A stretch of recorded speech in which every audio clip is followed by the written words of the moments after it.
Assalamualaikum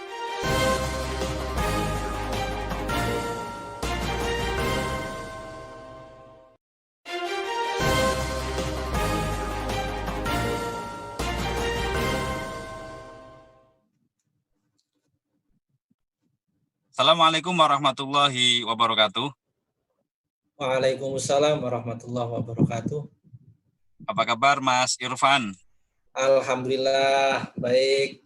Kabarnya Mas Munawir Aziz gimana nih? Alhamdulillah baik sekali nih. Di Di sana UK agak mendung nih. Summer tapi mendung ini. Nggak tahu karena pandemi udah jadi mulai mungkin. Udah mulai summer ya? Summer, Mas. Harusnya panas-panasnya ini, tapi nggak tahu 1 minggu ini dikasih hadiah hujan ini sama yang maha punya langit. Jadi disyukuri aja. Apalagi ini kan kalau di sini kan Lailatul Jum'ah Mubarakah ini Mas. Subhanallah, ini waktunya berjuang ya kan. Kalau orang-orang sini waktunya tibaan, tahlilan. Emang ya maksudnya tibaan itu dalam rangka berjuang. Gimana Mas, suaranya putus-putus? Oke Mas? Suaranya putus-putus. Suaranya putus-putus. Oke, yang penting dengar ya. Ya udah jelas, udah dengar udah sip. Ya. Oke. Mas Irfan, kita mulai lah. Mas Irfan ini silakan. Saya kenalkan kepada khalayak semua, para penonton YouTube-nya 164 Channel. 164 Channel ini YouTube yang di bawah komando Pak Ayi Fahmi. Beliau seorang kreator lah dalam bidang IT, dan saya kira timnya sudah sangat kredibel untuk di bidang YouTube dan di bidang media digital terutama. Kami bersama-sama di LTN, Lembaga Ta'lif wan Nasyr PBNU, pada periode ini, dan sebelumnya sudah sering kolaborasi dan maka forum YouTube ini menjadi sangat penting dan tahapan awal untuk kita ngobrol bareng dengan PCI NU sedunia nantinya, kira-kira begitu, Mas Irfan. Nah, Bapak dan Ibu semua, saudara-saudara semua telah hadir di hadapan kita Mas Irfan Ilmi. Mas Irfan Ilmi ini adalah seorang wartawan yang sangat berpengalaman. Beliau udah bertahun-tahun, mungkin lebih dari 10 tahun, malang melintang di dunia jurnalistik, punya karya yang melimpah. Terakhir beliau menjadi kepala biro LKBN Antara di Beijing. Ini wartawan yang nggak main-main, ini wartawan internasional istilahnya kan. Dan Mas Irfan saya kenal memang orang yang humble sekaligus punya tulisan yang tajam, tidak hanya tulisan datar ya, reportasenya, tapi juga punya gagasan di dalam tulisannya, sekaligus mengcover hal-hal penting terkait dengan diplomasi Indonesia dan China dalam beberapa tahun terakhir. Nah, uniknya saudara-saudara semua, Mas Irfan ini terakhir menulis buku Bertahan di Wuhan. Ini buku yang sangat penting saya kira untuk dibaca teman-teman di Indonesia. Saya berharap bukunya Mas Irfan ini diterjemahkan dalam bahasa Inggris. Amin. Atau dalam bahasa Cina mungkin. Iya Mas, penting untuk diakses publik yang lebih luas.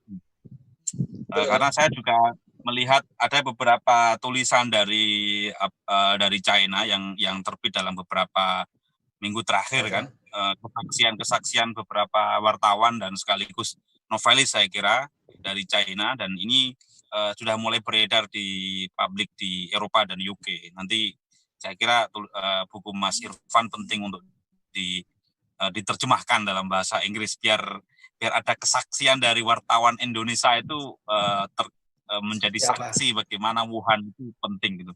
Mas Irfan,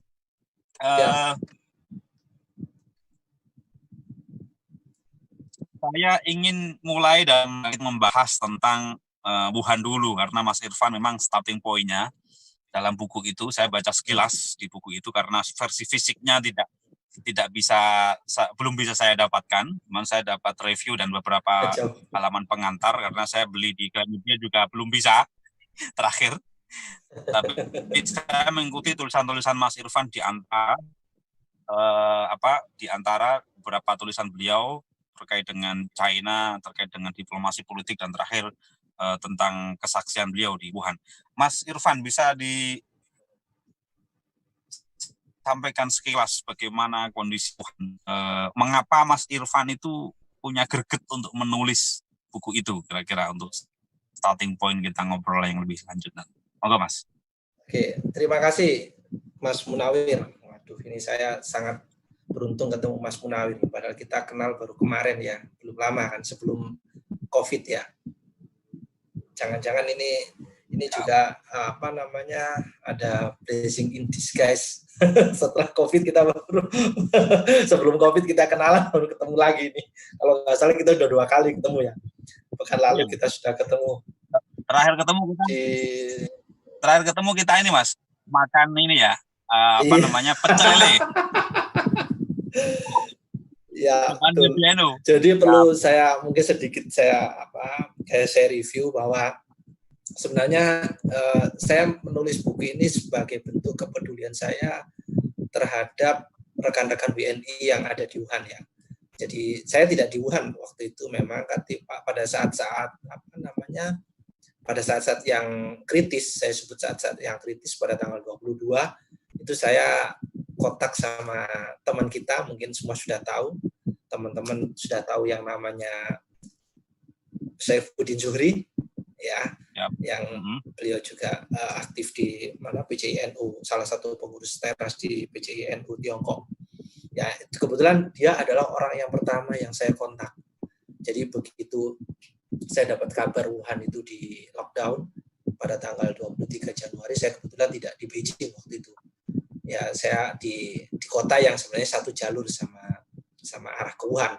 Karena waktu itu saya sedang menjalankan tugas dari kantor Jakarta, kantor pusat kami, dan antara di Jakarta itu memberikan tugas ke saya untuk membuat suatu liputan tentang pengendalian banjir sebagai sebagai model perbandingan pengendalian banjir di Jakarta. Jadi nggak ada.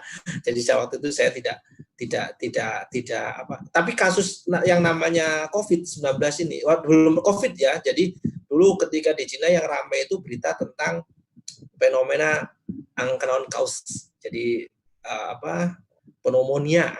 Jadi ada penyakit pneumonia yang tidak diketahui penyebabnya. Itu saja semua berita-berita isinya ada penyakit, gejala yang sama, tidak tahu sebabnya.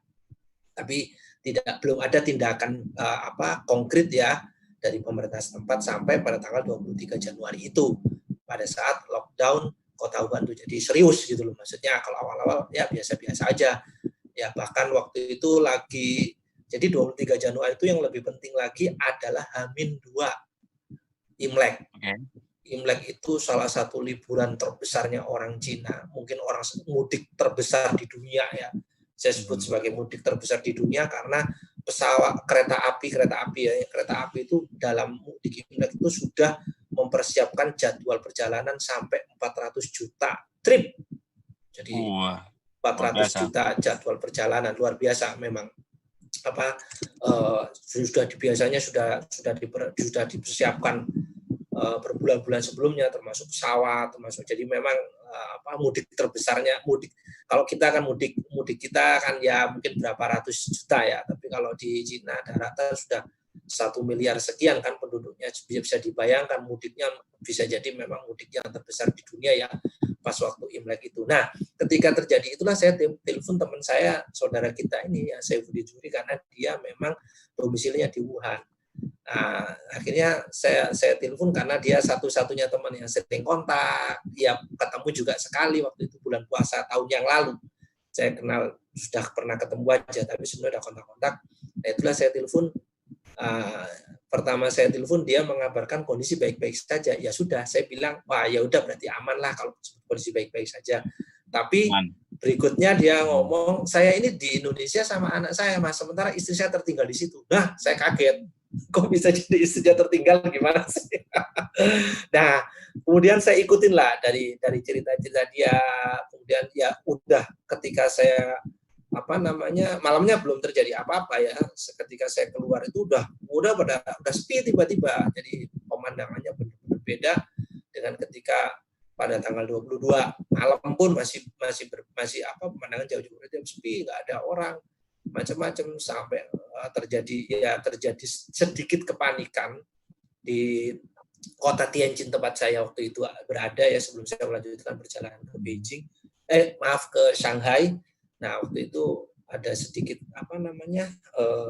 pemandangan yang tidak seperti biasanya. Kemudian saya tidak jadi meneruskan perjalanan ke Beijing, ke Shanghai, tapi saya balik lagi ke Beijing. Kondisi masih tetap kok tidak seperti biasanya. Jadi nuansanya benar-benar sudah menegangkan. Ya itulah pertama kalinya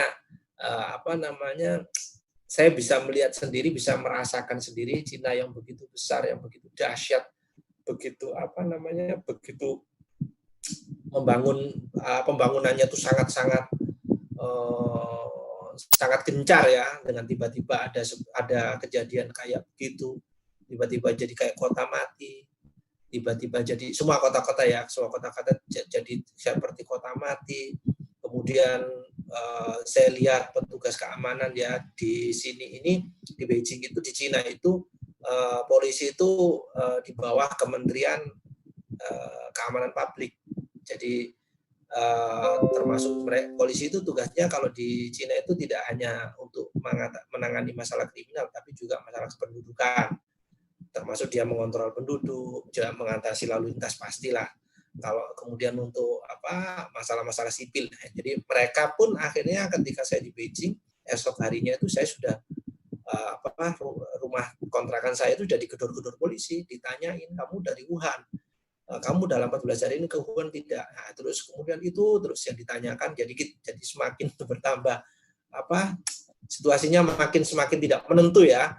Kemudian belum lagi pemerintah kota itu selalu memberikan SMS secara berkala yang dia update tentang kasus ya, jumlah kasus, kemudian kendaraan ini yang sangat menurut saya sangat menakutkan ya, karena di situ kendaraan umum itu akan diupdate nomornya, siapa yang naik kendaraan ini, nomor ini, entah itu taksi, entah itu pesawat, kereta api, termasuk gerbong tempat duduknya, macam-macam itu akan disuruh lapor ke kantor kepolisian terdekat, ditambah lagi nanti akan dibawa ke rumah sakit. Jadi itulah yang karena di sana itu kan semuanya serba digital ya, serba AI ya.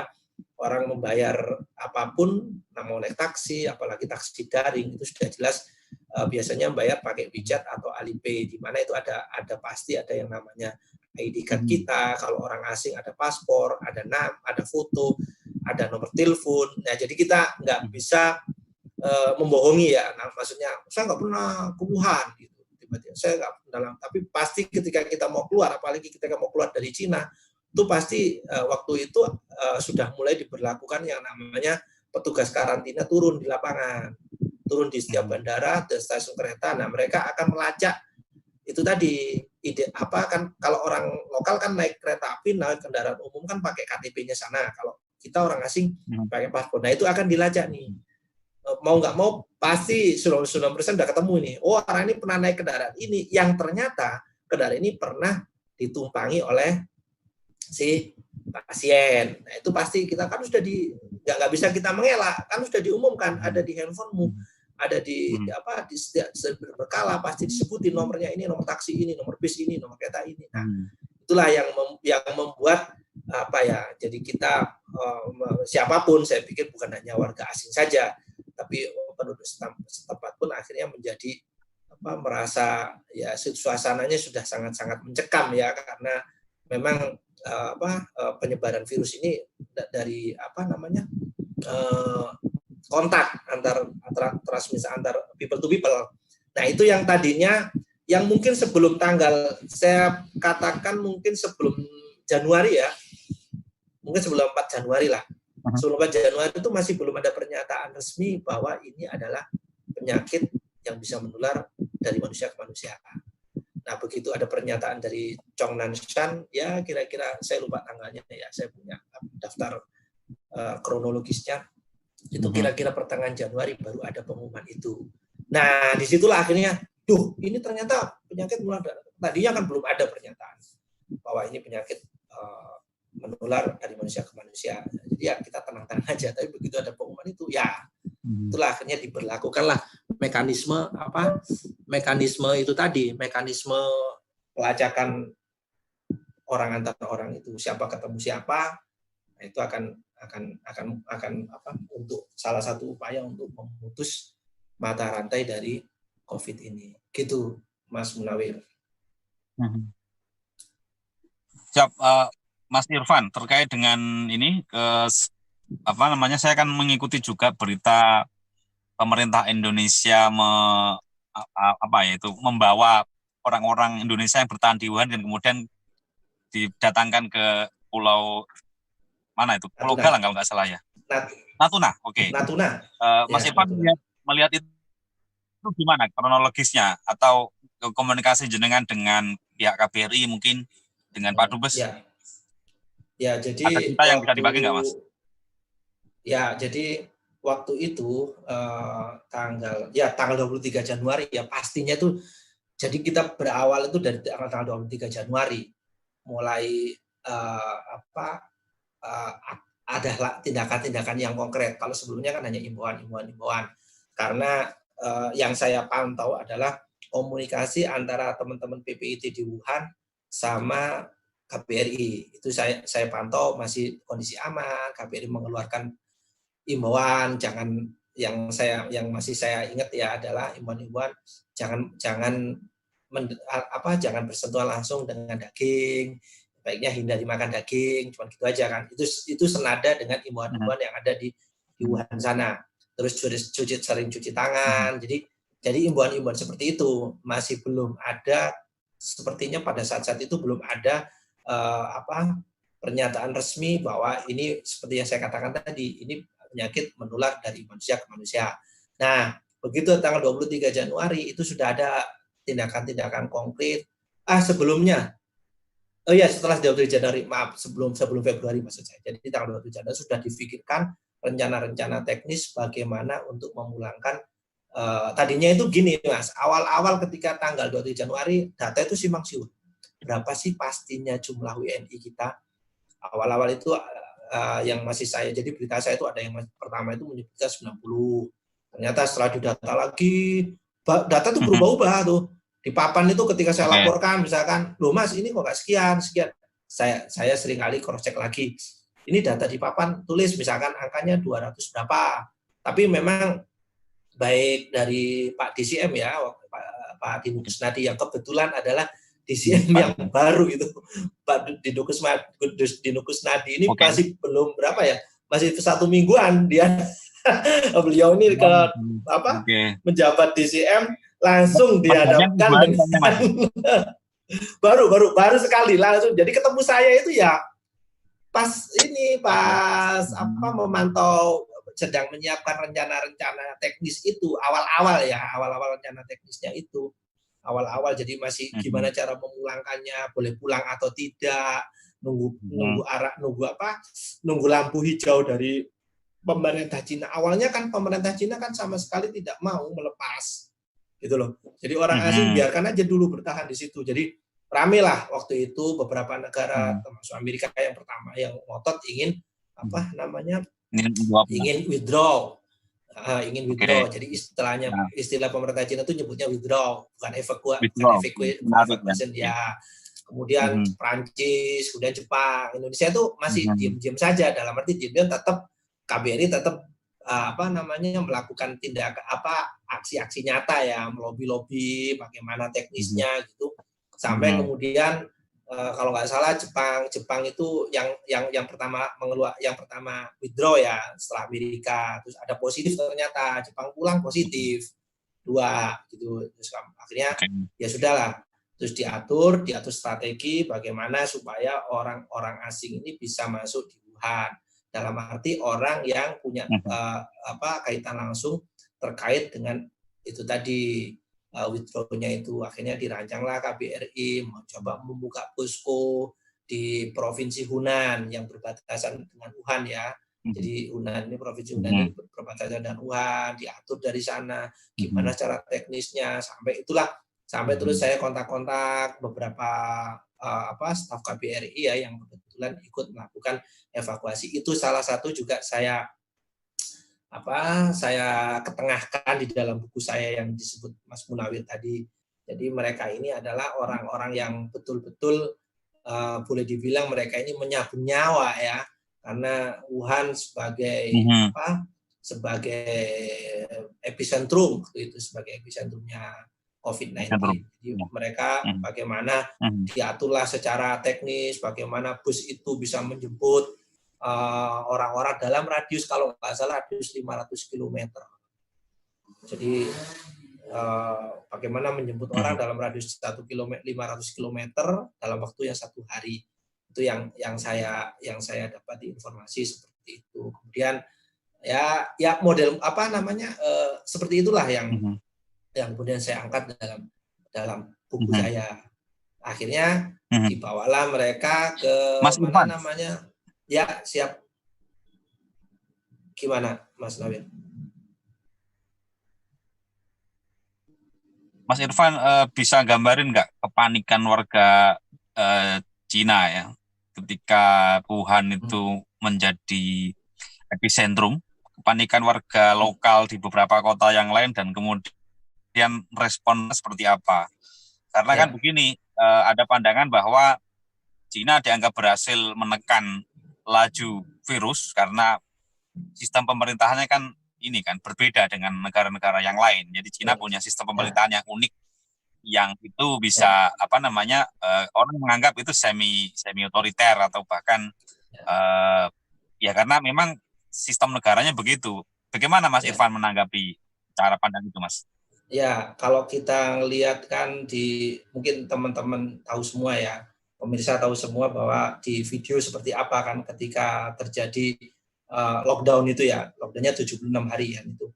Bagaimana mereka harus tinggal di mana, di rumah, di apartemen, rumah susun, pokoknya di komunitas perkampungan lah, perumahan lah.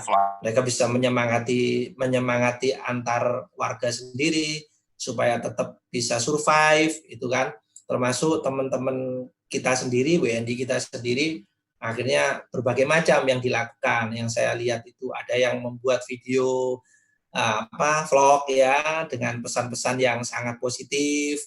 Ada juga teman yang mungkin membuat video di YouTube melaporkan kondisi seperti apa, pasar sepi, jalanan sepi, macam-macam lah kegiatan teman-teman. Tapi memang waktu itu angkutan umum tidak beroperasi ya. Kalau kita melihat angkutan umum tidak beroperasi, ya masyarakat lebih banyak tinggal di dalam rumah. Dengan kondisi pada saat itu yang saya pantau dari pemberitaan di media lokal, kemudian juga ada informasi yang disampaikan langsung oleh satuan gugus tugas kayak di kita ya, yang setiap sore itu selalu mereka di Wuhan mengadakan press conference. Jadi di situ disebutkan kondisinya seperti ini, kasusnya memang tinggi kan, awal-awal itu kan 1.000 sekali kasus barunya 2.000, tinggi banget awal-awal itu ya. Bisa kita bayangkan lah kondisi teman-teman. Yang saya amati adalah teman-teman kita ya, saudara-saudara kita WNI. Kalau saya memantau teman-teman dari Instagramnya, ya saya punya kesimpulan bahwa mereka ini sepertinya berada di kandang virus ya, sementara orang sekelilingnya sudah pada berjatuhan mati tuh.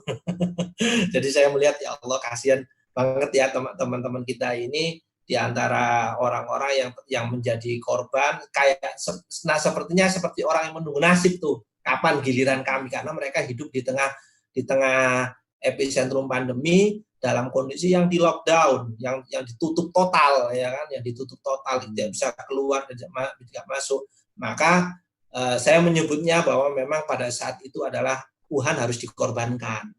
Wuhan sebagai kota ekonomi terbesar ke-8 di Cina ya, itu mau tidak mau memang harus diperlakukan seperti itu agar supaya tidak menyebar ke berbagai daerah lain di Cina, terutama di luar negeri. Maka ketika beberapa perwakilan pemerintah asing untuk mencoba tadi yang saya sebut withdraw, maka harus ada protokol, harus ada kesepakatan yang ditandatangani. Di antaranya adalah ya tentang kesehatan orang yang mau dibawa pulang itu tadi betul-betul sehat. Maka yang menurut saya adalah yang paling menarik dari withdrawnya kita 238 WNI itu adalah tidak ada satupun yang positif. Itu yang menurut saya adalah suatu keberhasilan ya dari pemerintah Indonesia, itu dari Kementerian Luar Negeri Indonesia, kemudian Kementerian Kesehatan, kemudian ada TNI Angkatan Udara, ada BNPB, mereka sangat-sangat apik dalam bekerja sama, dan tentunya ada koordinasi dengan pemerintah setempat termasuk FAO ya. Kalau di sini FAO itu kantor urusan luar negeri di daerah. Jadi kalau di Cina itu ada kantor urusan luar negeri. Jadi Kemlu-nya daerah lah itu ada. Jadi mereka juga yang membantu untuk memfasilitasi pemulangan itu, Mas. Jadi itu ya yang Mas Irfan. Ya, siap. Mas Irfan, di tengah kompetisi antara pemerintah China dan Amerika Serikat,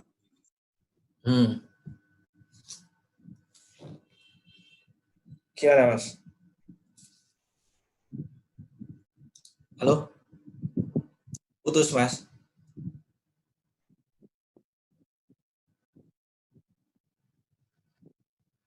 Beberapa kali kita lihat dan Mas Irfan bisa dengar? Lanjut? Ya, lanjut. Ya, dengar. Okay. Ini udah dengar. Ya, di tengah perang dagang China dan Amerika Serikat, saya kira menarik untuk dilihat hubungan relasi diplomatik sekarang ya, dan sekaligus di sekitar itu beredar dengan gencar teori konspirasi macam-macam ya. Beberapa pejabat Amerika menuduh China sebagai penanggung jawab virus ini, virus COVID-19, dan sebaliknya menyerang teks ini. Bagaimana Mas Irfan melihat ini, isu konspirasi di balik virus ini? Ya. Bagaimana, Mas? Jadi saya melihatnya gini, memang membahas isu konspirasi itu paling seksi ya. dalam terkait masalah COVID-19 ini. Jadi orang itu kelihatannya memang konsumen berita teori konspirasi ini lumayan tinggi kalau saya amati dibanding bagaimana cara mengatasi virus itu sendiri. Memang saya menyatakan bahwa spekulasi itu tidak bisa dihindarkan, ya kan? Kalau kita melihat wabah ini terjadi pada saat Cina dan Amerika sedang terlibat perang dagang. Jadi orang udahlah, mesti arahnya ini arahnya bukan wabah biasa, kan begitu setidaknya. Jadi beda dengan SARS dulu 2003, meskipun sama-sama dari Cina, ya kan. Kalau kita lihat SARS 2003 dulu kan juga sama dari Beijing, malah sumbernya Beijing dan Guangzhou, ya kan, dengan angka korban meninggal dunia 800 orang 2003. Tapi kan waktu itu memang belum ada medsos ya, jadi tidak seheboh sekarang. Nah, jadi wajar akhirnya orang itu akhirnya mengarahkan. Jadi sejak awal, kalau itu sejak virus itu udah mulai, sejak lockdownnya Wuhan sudah mulai itu berita-berita tentang teori konspirasi, tentang tuduhan Israel ke Cina, terus Cina masih menganggap itu sumbernya dari sana, sampai terus kira-kira sampai di bulan Februari baru Cina mengeluarkan tuduhan balik nih. Jadi setelah lama dia mungkin diserang ya oleh tuduhan-tuduhan itu, baru di pertengahan Februari Cina mengeluarkan tuduhan serangan balik yang disampaikan oleh jubir Zhao Lijian. Zhao Lijian ini waktu itu memang masih baru 1 minggu jadi jubir, jadi belum lama. Jadi ini jubir muda, ini jubir baru nih, gitu loh. Jubir baru yang bikin tweet, yang rame juga akhirnya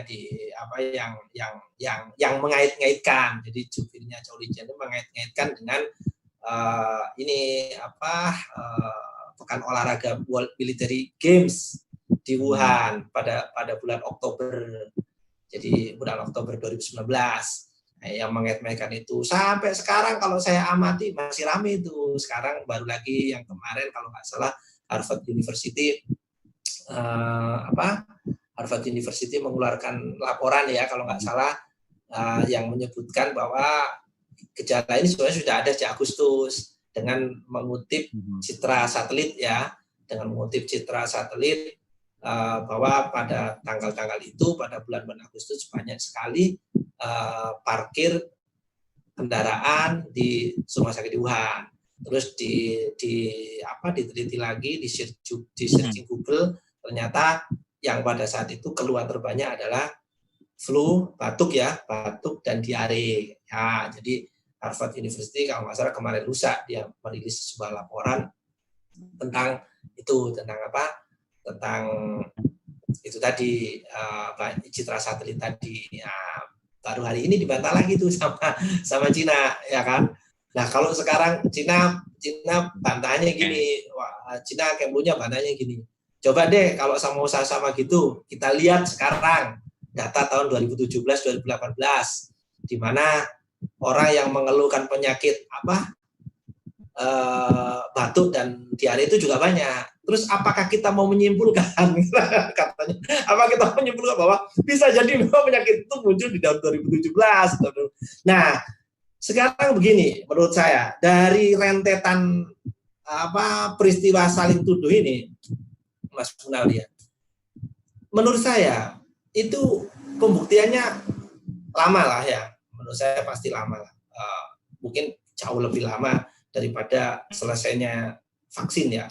Vaksin diperkirakan kalau Cina memperkirakan paling lambat sudah bisa di pasaran itu kan Maret 2021 ya kan. Tapi itu kemungkinan terburuk ya. Mesti mereka punya perhitungan yang lebih bagus lagi, jangan sampai Maret lah, bisa Desember, bisa November tahun inilah. Nah, kalau menurut saya Mas Munawir ya, untuk membuktikan tuduhannya masing-masing itu kan pasti harus ada butuh waktu ya, biarlah nanti waktu yang menjawab. Karena mereka juga sama-sama menuntut ini dibuktikan secara ilmiah ya kan. Bukti-bukti itu harus dibuktikan secara ilmiah ya kan. Sementara orang yang mereka pakar-pakar itu lebih mikirnya kan ngurusin soal penyebab ini. Yang penting bagaimana kita siapkan obat-obatan kan begitu. Ya kan? Sekarang kalau menurut saya, ini cara berpikirnya gini aja. Sekarang kan mau itu konspirasi, mau itu siapa yang salah ya kan. Toh virus itu tetap ada kan. Sampai sekarang ada kan. Wujudnya nyata, itu adalah musuh bersama gitu. Ya sudah, sekarang bagaimana kita mengatasi virus itu. Biarlah nanti waktu yang akan menjawab, pasti dah suatu saat 10-20 tahun ke depan pasti ini virusnya gara-gara ini gitu. Apakah kita baru menunggu jawabannya, baru kita ayo kita obati? Kan nggak mungkin. Jadi itulah yang kalau menurut saya Mas Munawir ya, yang lebih bagus itu ya sekarang virusnya yang penting ada deh, gimana caranya kita menanggulanginya, kita mencegahnya gitu. Kalau teori konspirasi ya sudahlah, biar nanti itu urusannya kedua negara besar itu deh. Biar kedua, karena sulit ya, kita terus terang aja mau membuktikan satu sama lain itu sulit, sampai tuduhan itu masih akan terus ini sampai kapanpun ini, kecuali kalau sudah memang mungkin ya, kalau sudah memang kedua negara besar ini sudah rukun kembali, sudah hitung-hitungannya soal dagang ini udah selesai. Itu udah sudah nggak akan lagi bahas itu. Yang penting kan kita tunggu saja deh itikat baik. Saya menyebutnya itikat baik mau dari Amerika atau dari Cina, bahwa nanti akan diciptakanlah itu vaksin yang bisa memberikan manfaat kepada banyak orang, sehingga orang sudah bisa melakukan aktivitas seperti sedia kala ketika sebelum ada virus. Itu saja sih Mas Munawir kalau menurut saya.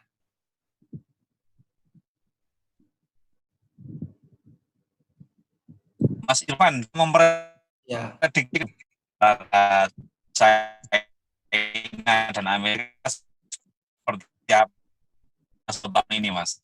Dinamika China, mungkin Mas Irfan punya pengalaman. Putus-putus, Mas. Halo, Mas Irfan bisa merediksi nggak kira-kira hubungan China dan Amerika dalam waktu 5-10 tahun ke depan, kira-kira gimana ini relasi diplomatiknya? Dari perspektif media. Jadi kalau kita melihat ya bagaimana hubungan ke depan tuh memang sekarang gini aja. Baik khususnya dari kalau saya lihat dari perspektif media di Cina itu sendiri menyebutnya bahwa kondisi ekonomi global itu kan tidak menentu. Kalau kita amati kan gitu. Bahkan pemerintah kita sendiri juga sudah bilang begitu. Kalau sampai kapannya ya selama kedua negara ini mungkin melakukan kesepakatan yang lebih strategis lagi, kemungkinan besar bisa. Kan selama ini kan ya kalau kita melihat Amerika itu kan menyadari setelah dia kok semakin lama defisit perdagangan kami menurut Amerika ini ya. Mereka makin lama kok makin besar ya. Kok justru dalam hal perdagangan ini lebih banyak surplusnya di Cina ya. Kenapa? Ya itu kalau saya lihat ya kesadaran Trump lah. Trump sebagai seorang pengusaha dia udah mulai sadar akan hitung-hitungan ekonominya, sehingga kalau caranya begini nggak bisa dong, mestinya gitu. Kenapa saya memberlakukan ini lebih fleksibel di Cina di Amerika, tetapi kenapa ketika Amerika atau bisnisnya Amerika di Cina kok tidak se-fleksibel? Nah, jadi menurut Trump tidak ada mutual tidak ada kesaling pahaman, kesamaan pemahaman, sehingga terjadilah Trump menerapkan sanksi. Kalau kita amati kan seperti itu, Trump menerapkan sanksi ya. Kalau diprediksi sampai kapan ya mungkin kalau benar-benar sudah kedua negara ini, Cina sebenarnya sudah mulai melonggarkan ya, coba deh diturunkan lagi, tetapi ternyata mungkin masih belum sesuai dengan keinginan Trump ya. Kalau sudah sesuai dengan keinginan ya saya pikir sudah, tapi kalau sampai kapan, saya pikir semua negara pun berpikirnya ini sampai kapan nggak tahu kan. Selama masih kayak begini terus ya nggak tahu sampai kapan ini kondisi ekonomi global ini akan pulih seperti sedia kala. Itu saja sih, Mas. Mas Irfan, ini kan kalau nggak salah 7 dekade ya relasi Indonesia dan China ya, Mas? Ya, 70 tahun. Relasi diplomatik Indonesia ya. 70 tahun ya, 7 dekade. Ya, 7 dekade. Ya.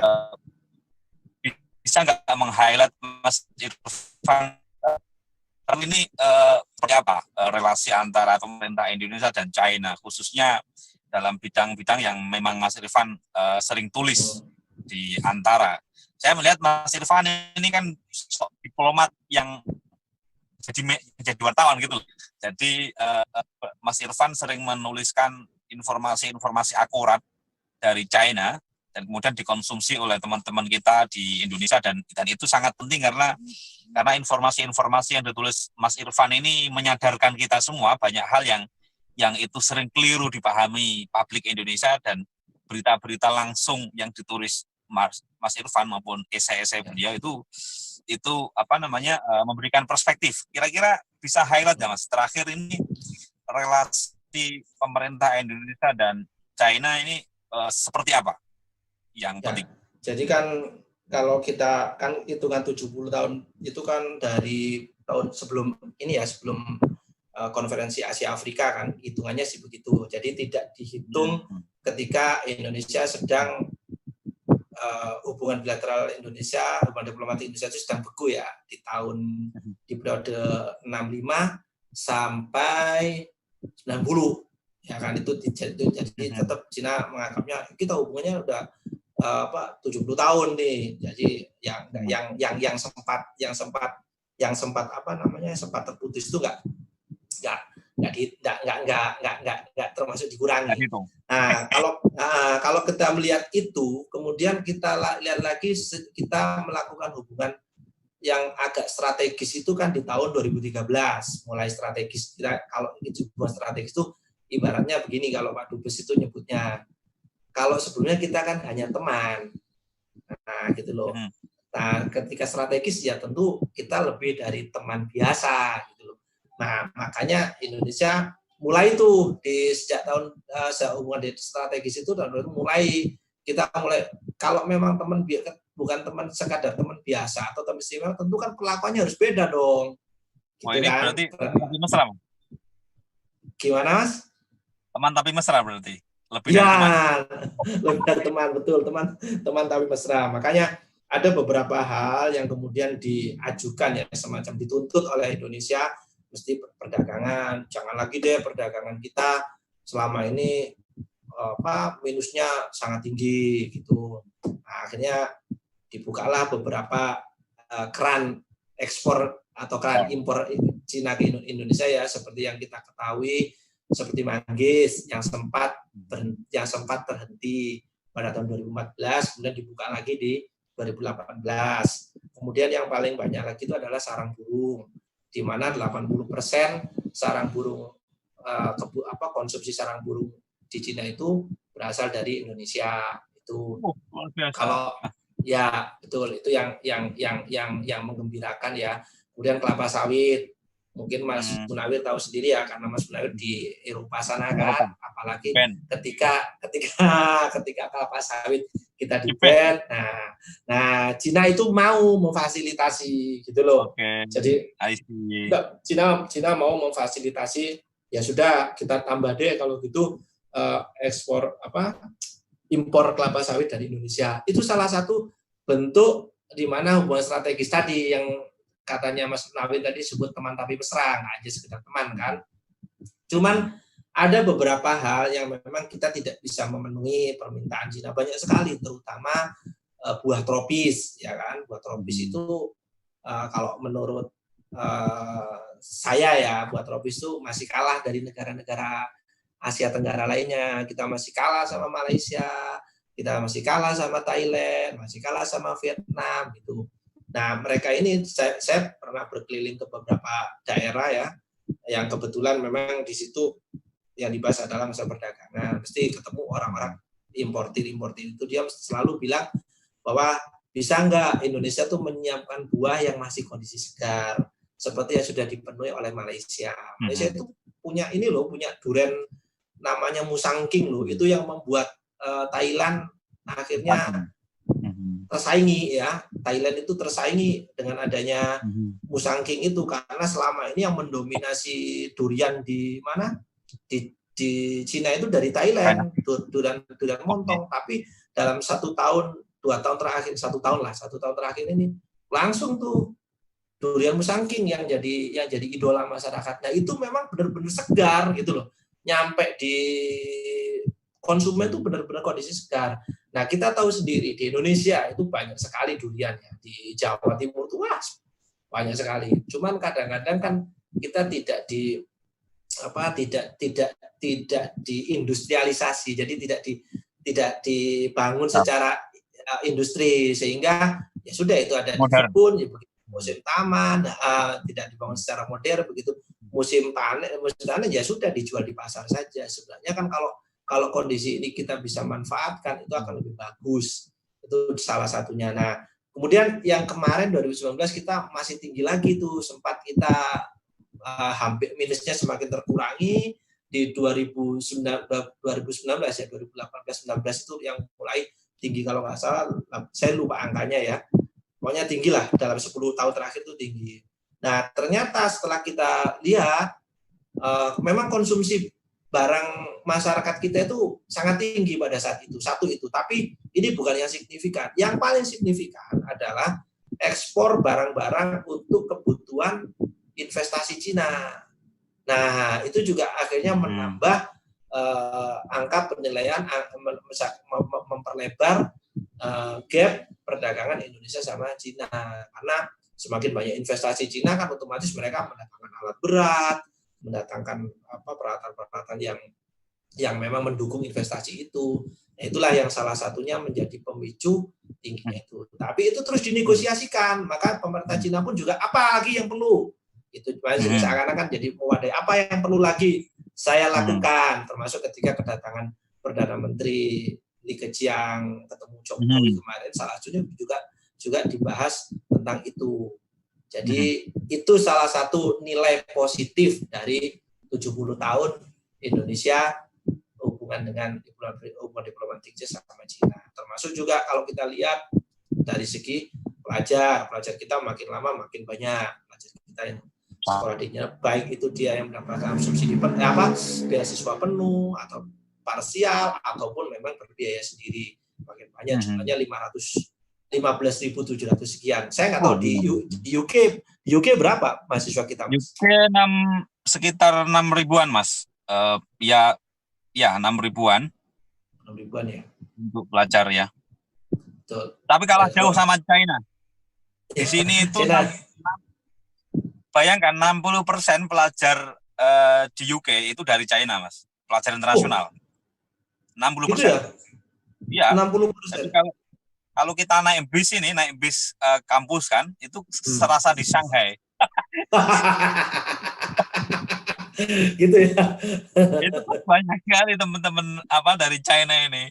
Dan saya punya banyak teman ini dari daratan China. Dan kemarin pas ngobrol-ngobrol di kafe gitu.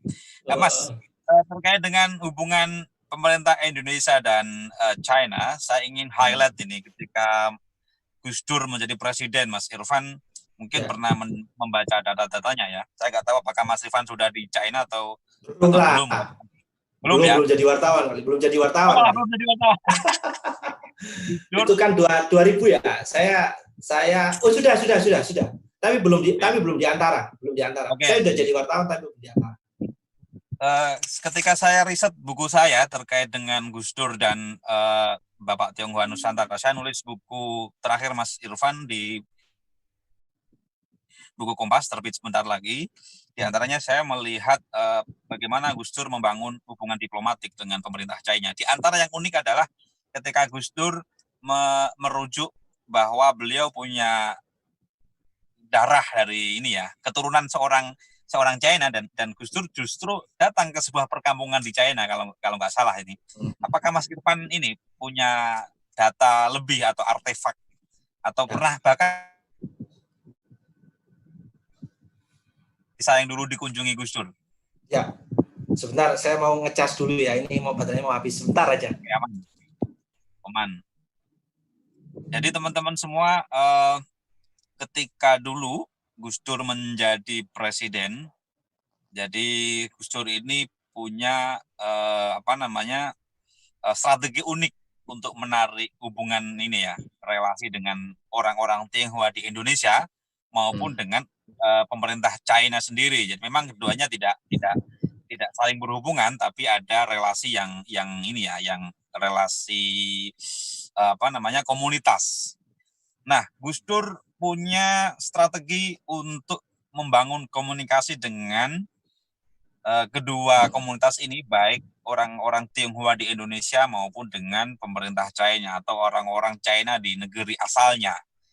Gus Dur menyatakan di beberapa forum bahwa beliau keturunan dari seorang China dan makamnya bisa dicek di Trowulan.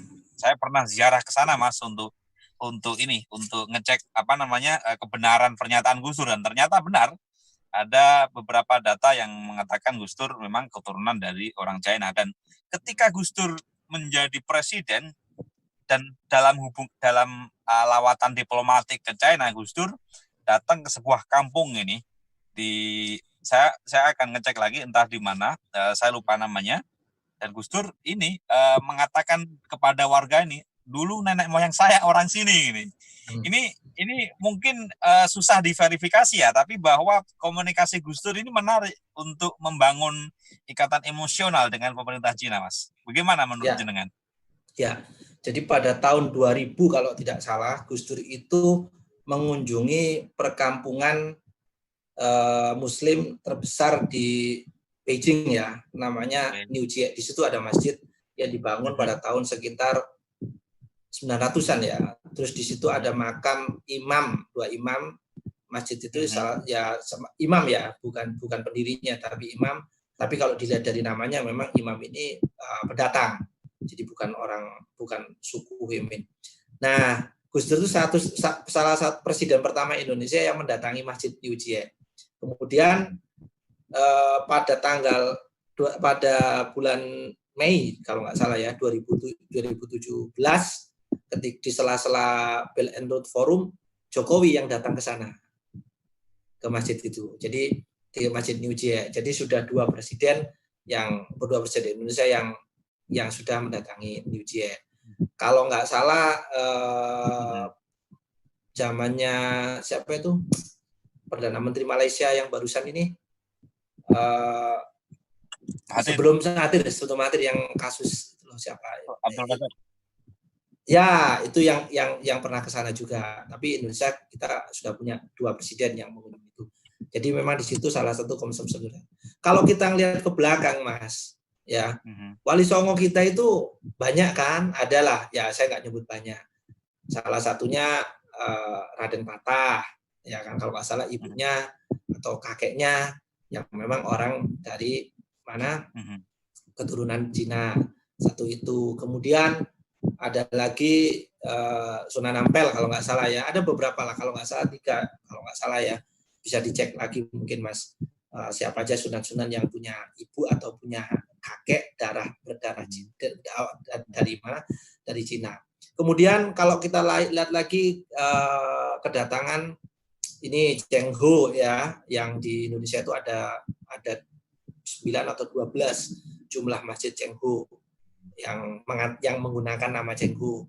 Jadi ketika dia kalau catatan sejarah orang Cina itu tahu banget tentang sejarah Cheng Ho. Jadi pendidikan sejarah itu masih jadi pelajaran ya di Cina. Jadi ketika anak SD pun tahu Cheng Ho, tetapi biasanya mereka itu tidak tahu kalau Cheng Ho itu adalah Muslim.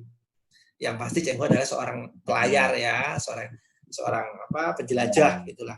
Kayak kalau di Cina mungkin lebih populer daripada Columbus. Kalau di kita kan orang melihatnya kalau Columbus ya di sejarah kita. Jadi anak SD pun masih tahu Cheng Ho, tapi memang tidak di Cina itu tidak tahu kalau Cheng Ho itu adalah seorang Muslim. Nah, dalam salah satu catatan kan disebutkan bahwa ketika Cheng Ho pertama kali mendarat di Jepara atau Semarang ya, pokoknya di Jawa Tengah itulah pertama mendarat, itu penduduk setempat belum ada yang Muslim loh ya, yang masih menganut agama Hindu, di mana salah satu dari kapten kapalnya itu ada yang sakit, entah kapten entah siapa, ada yang sakit, ditinggal di situ, nggak bisa jadi pulang, nggak bisa ikut pulang, harus ditinggal di situ.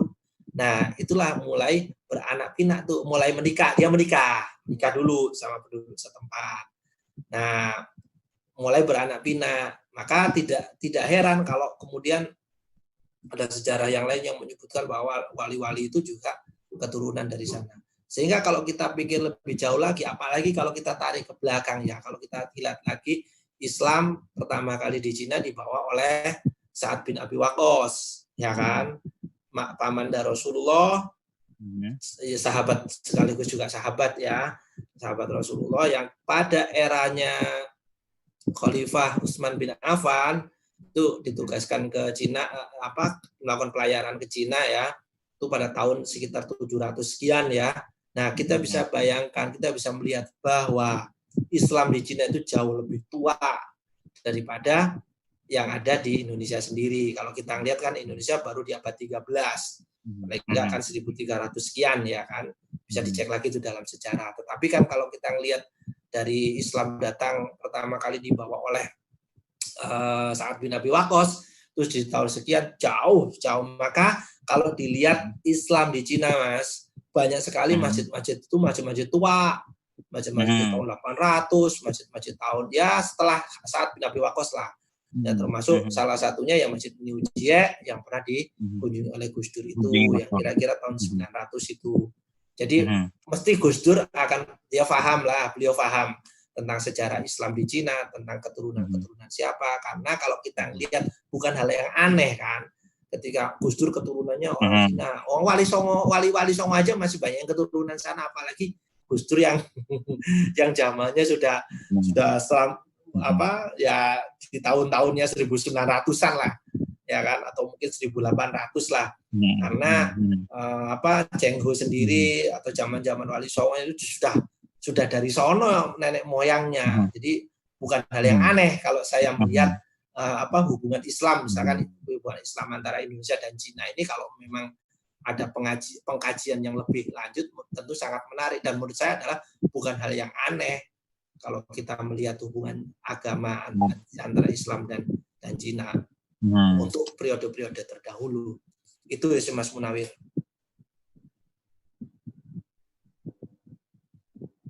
Mungkin tema menarik, tapi kita nggak bisa bahas panjang di sini. Ya. Saya ingin lihat ketika saya buku tentang sebutkan pengaruh Cheng Ho di pesisir Jawa, terutama di Semarang hingga ini. Daerah sampean juga itu, Mas. Tuban. Yang menarik adalah Cheng Ho, betul, ada satu awak kapal Cheng Ho yang kemudian turun di Lasem, dan kemudian ini mengajarkan batik Lasem, Mas. Ya. Jadi beberapa batik di kawasan pesisir ini ada pengaruhnya dari Cheng Ho. Cina. Dan ini menarik, ini interculture antara China dan Indonesia. Tapi kita nggak bahas itu panjang, Mas, karena memang waktu pendek. Jadi kita nanti akan geser isunya untuk isu yang lain.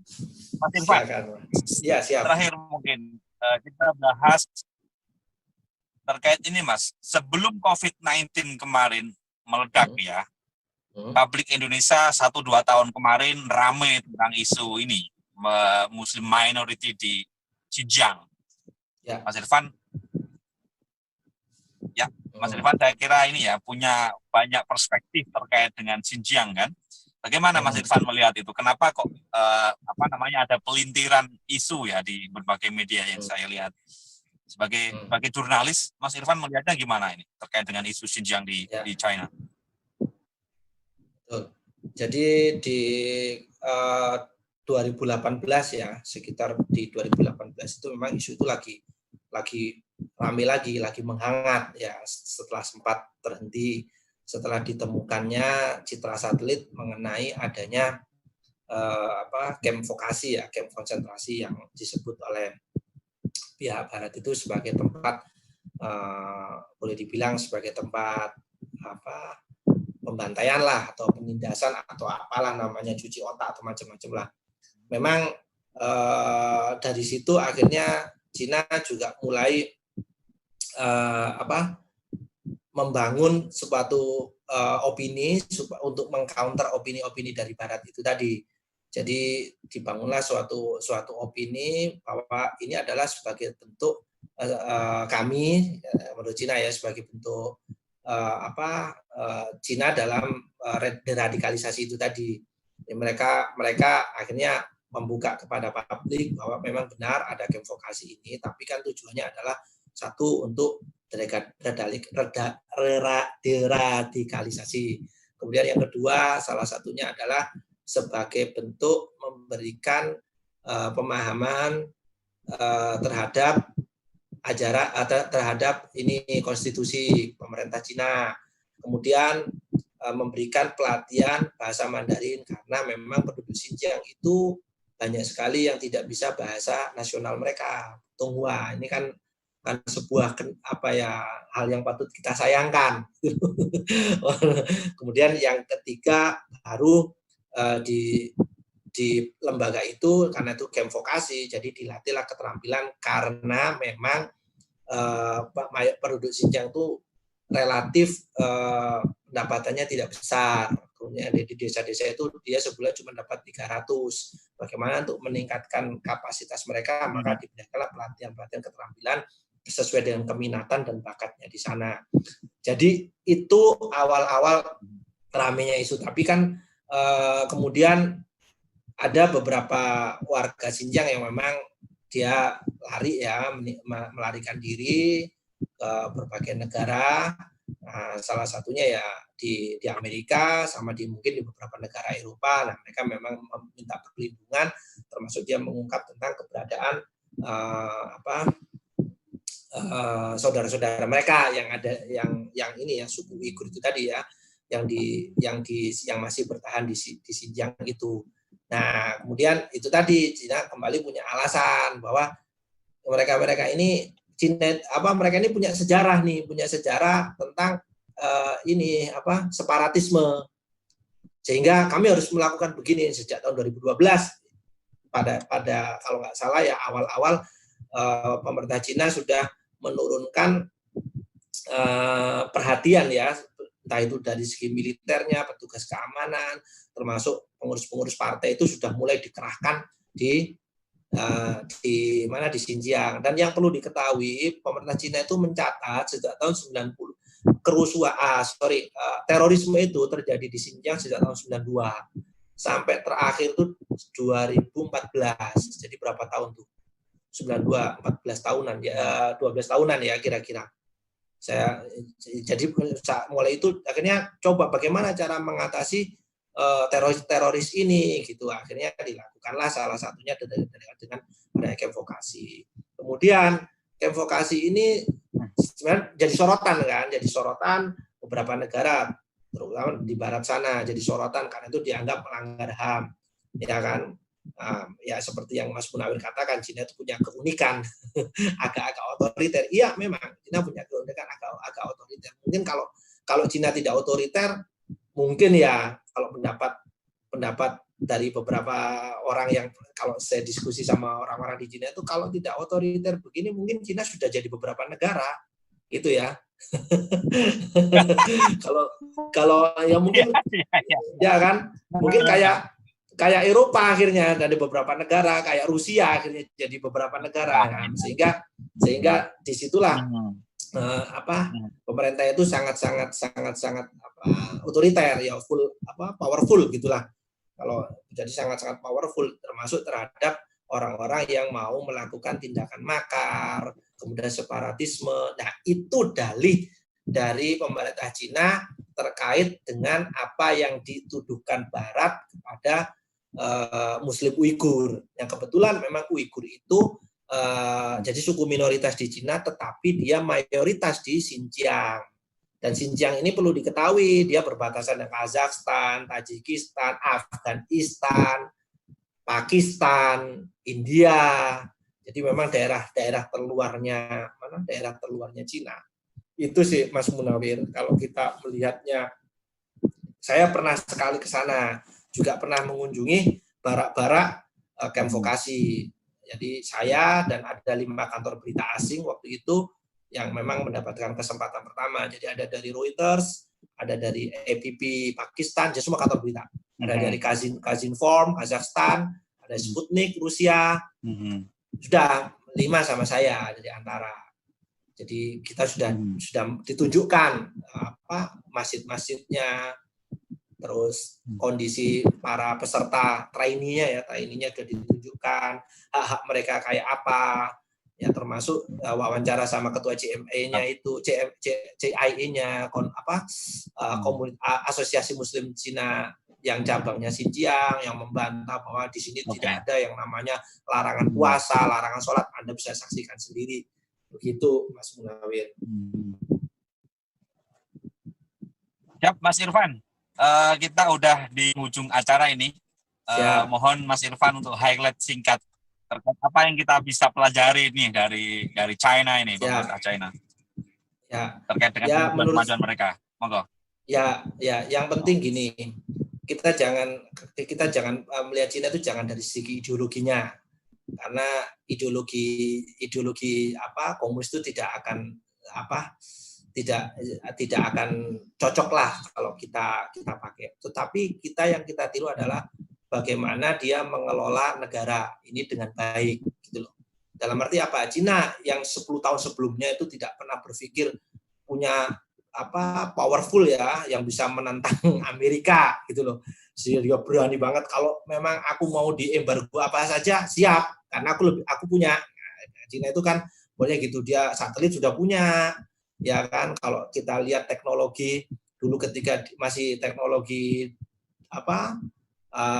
2G misalkan itu dia masih belum apa-apa, 3G masih belum apa-apa, 4G dia sudah mulai, dan sekarang 5G dia memimpin. Nah, itu kan kita bisa melihat bahwa di pengelolaan Cina itu sudah mempersiapkan hal-hal yang seperti itu. Nah, terus yang kedua, dia betul-betul berdaulat, punya kedaulatan yang sangat maksimal. Mau negara lain mau ngatur, mau intervensi nggak akan bisa. Karena dia sudah punya segalanya, ya kan? Ekonomi dia tertinggi pertumbuhannya di dunia. Kemudian yang paling kita rasakan adalah soal COVID-19, ya kan? Yang jadi pandemi ini. Semuanya, Mas Munawir, yang perlu saya jelaskan. Ini kan kasus baru, belum pernah dialami sebelumnya, ya kan? Nggak ada negara yang pernah mengalami ini, termasuk Cina. Apakah Cina kewalahan? Iya, sempat kewalahan, saya sebut. Ya, coba bayangkan dari Januari mulai action mulai bertindak konkret itu kan ya di Wuhan itulah di tanggal 23 Januari. Kalau kita lihat sebelum Januari, Desember sudah ada itu. Berarti kan kewalahan. Lalu kita kaitkan lagi dengan pemerintah Indonesia yang disebut ini blunder. Wah, semuanya blunder kalau awal-awal. Amerika pun blunder. Mungkin UK sendiri Mas ya sama-sama enggak karena belum pernah mengalami loh. Siapapun negara belum pernah mengalami ini. Penyakit ini tidak kita wabah ini tidak pernah kita lihat. Musuh ini nggak bisa lihat. Beda kalau perang senjata bisa kita lihat. Ini kan tidak kita lihat. Jadi disitulah saya pikir Cina pun juga melakukan perubahan kebijakan ya dalam hal kontrol dan preventif, tindakan preventif terhadap wabah ini. Cuman yang paling kita lihat adalah bagaimana pemerintah itu serius. Satu itu. Kemudian masyarakat mendukung. Ya kan? Pemerintah percuma serius macam-macam, tapi masyarakatnya tidak mendukung. Ya kan? Karena orang bertindak itu saya yakin ikhtiarnya pemerintah itu sudah berbagai macam cara udah. Cuman kan kadang-kadang kita ini kan mengkritik lebih mudah, apalagi jari jemari kita itu tinggal tiduran aja.